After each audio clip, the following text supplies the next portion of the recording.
You're listening to The Voice of Russia in London. I'm Daniel Sinner with today's discussion.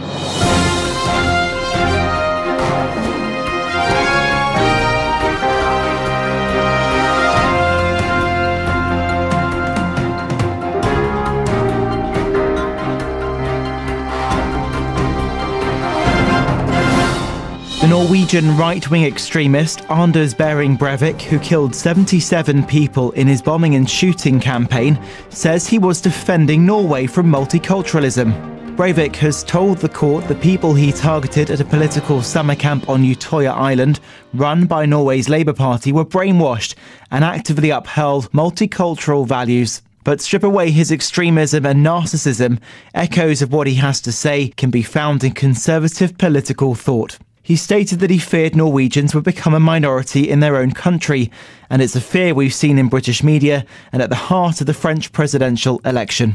Joining me is Omar El Hamdoun, the president of the Muslim Association of Britain. Kevin Carroll is co-leader of the English Defence League. Aslak Siremaya is a former socialist politician and author in Norway. And Roger Griffin is a professor in modern history at Oxford Brookes University. Omar El Hamdoun, what Breivik did was horrendous, but it's something that we do hear often in British media.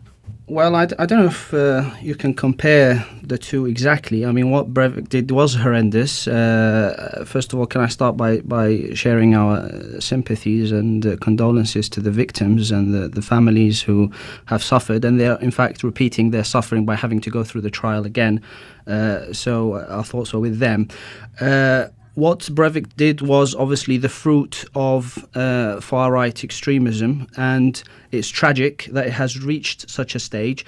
And obviously in Britain, we've not reached such a situation, but if things are not controlled, if things are not dealt with properly, we could probably see things spiralling out of control in a similar way. Kevin Carroll, co-leader of the English Defence League. We do hear this quite often in British media, and some of it is echoed in right-wing ideology, isn't it? Well, I mean, we're not right wing. We're not far right, I should say. Sorry.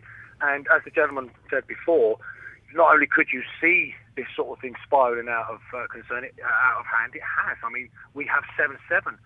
Unfortunately, this far right thing that people keep talking about, it's not a real threat in the UK. The main threat in the UK is from Islamists, as we see by 7/7 and terrorist atrocities such as that. The main threat is Islamists, Omar El Hamdoun. Well, I mean, was Breivik an Islamist? Was he a Muslim in disguise? I mean, that's so outrageous to say. We're talking about Breivik, who has killed. But it's not from the far right. Yeah, but this is a man who's killed 77 people, and in front of the whole world. He's a monster, and he's a monster. Yeah, but is he an Islamist? Is he this Islamist? No, but you're talking about the threat. This talk about the far right. We're not far right as the English Defence League, and as you talk about these things, if they're not checked and not kept in control, it's already out of control in Great Britain, because the threat from Islamism is already on our doorstep, and we've had terrorist atrocities already. I want to go to Roger Griffin. You're a professor in modern history at Oxford Brookes University. You have your own thought about Breivik's state of mind and his extremism, don't you? Yeah, I do. But before I get on to that, could I just comment on the two previous speakers? Breivik represents a very extreme form of action based on a particular fanatical worldview. I mean, there are widespread concerns about identity in Europe and about cultural mixing and balances between faith communities, etc. They are not all right-wing, and they're not all extremists. But could I also say to Kevin that though you're absolutely right that 7/7 was a monstrous act by Islamist extremists, there have been a number of plots. There is a far-right presence which occasionally produces terrorist plots, and though it's not part of the same sort of global organization as Al-Qaeda, we shouldn't minimize the fact that there is a very continued tradition of right-wing extremism, even if it's a very small minority. So minuscule in Great Britain. Minuscule. Yeah? It's not even a threat in Great Britain, really. The main threat in Great Britain and Europe, I believe, is Islamism. American intelligence agencies have already told British intelligence agencies that the main, like my hometown of Luton Town, is the epicentre, the hub for all majority of Islamist activity on the UK and Europe mainland. Kevin, so you say you're scared of Islamism. What is it that you're scared of? Well, it's the whole Islamification of the UK, and it's spreading through Europe. I mean, where I'm from, I don't know where any of these other gentlemen live, but in my hometown, and in other towns and cities in the UK, there are Islamic enclaves, the ghettos, where the rise of extremism from Islamists is just on the increase. It's becoming a major problem in this country. Where are we seeing it in the UK? Can you give me an example? In Luton Town, in Bradford, in Oldham, in Blackburn, in London, Tower Hamlets. What specifics, though? What is it that concerns you about the Islamification? Well, we've got the constant calls for Sharia law. We've got over 100 Sharia law courts already established in the country. They've already been outlawed by the European Court of Human Rights as totally incompatible with Western secular law, and it's just on the increase. We've got extremist groups like MAC and Islam for UK. We've got lots and lots of Islamist groups that are constantly campaigning for Sharia law and actively pursuing it. It's just incredibly. It's just incredible. You couldn't make up. It's not unless you live in these towns and cities that you're constantly experiencing it. And if you don't live in these towns and cities where we live as working class people, I want to give Omar El-Hamdoun the right reply here. Now, Omar, you speak for moderate Islam. That is the majority force. However, we cannot deny there's a fringe minority here within the Muslim community that have anti-democratic views within Europe about the role of Islam in Europe, and they're intolerant of multiculturalism. And this is what Kevin's scared of. Well, I mean, this exists with all different spheres and whole spectrum of whoever is present. I mean, whichever ideology you have, you're going to have it's prone to extremism. So, I mean, Breivik was an extremist in his own right. He's not a Muslim, he's not an Islamist, but the amount of extremism that he's done, or the massacre that he performed, is actually a fruit of the ideology of extremist right wing. Whether he calls himself as Christian or whether he considers himself just a political activist, whatever he considers, at the end of the day, he's an extremist. And yes, in Islam there are extremists, and we are first to renounce acts by extremist Muslims. We don't. 18,000 terrorist attacks since 9/11. Just let Omar carry on. Yeah, I mean, the thing is, at the end of the day, we have to work against extremism, whether it's extremist Muslims, but in this case, we can see that the far right have produced extremists, and the fear, I think, what we should be tackling is that his claim that he's part of a network. And this network could very much be present in Britain, and people of the likes of the EDL may be actually nurturing this. He's not part of he's not connected to the English Defence League, and he's not part of a network. Well, he says he was. He says that he has. Part of a network with the English Defence League. He's totally denied any links with the English Defence League. On Friday in court, he said he completely disassociates himself with the English Defence League because we are anti-racist, anti-fascist, anti-violent, and our differences are irreconcilable. That is definitely something that he has said in court. He said he hasn't got a connection to the EDL. He said it on page 1438 of his papers. Yes, well, he does refer to you as having taken some of his, probably the scaremongering, that you go around scaring the whole British society. You are scaring people. You're scaring people of a threat. Islam is not scaring people. Islam is scaring the whole of Europe. And the whole thing is look, Islam is scary. Jump in there, please?